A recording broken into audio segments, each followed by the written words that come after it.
In today's video, I'm going to teach you how to properly present PowerPoint slides in Microsoft Teams.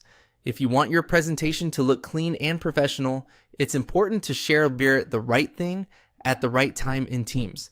This helps your audience clearly see your slides and reduces distractions during the meeting. I'll walk you through the process in a simple, practical way so you can present with more confidence. Start during a meeting or a call in Microsoft Teams. Once you're already connected with the other participants, make sure your PowerPoint file is ready and easy to access on your computer. Having it open or knowing exactly where it is beforehand can make the sharing process smoother and help you avoid delays once you begin presenting.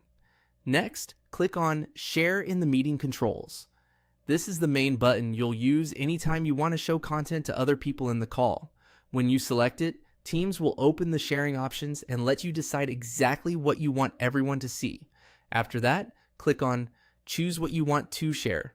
This is where you tell Teams whether you want to show a window, a file, or your full display.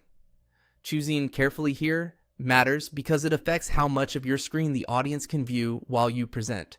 From the available options, select Entire Screen.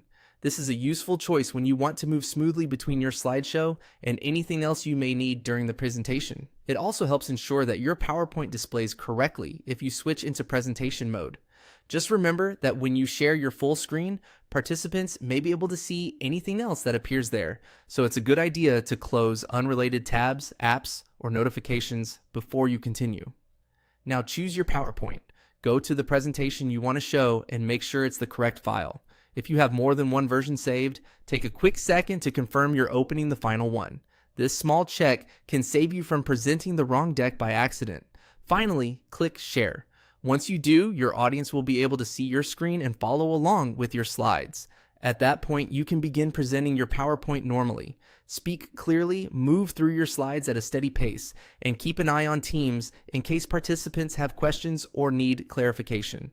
That's how to properly present PowerPoint slides in Microsoft Teams. With the right sharing option selected, your presentation will be much smoother and easier for everyone to follow.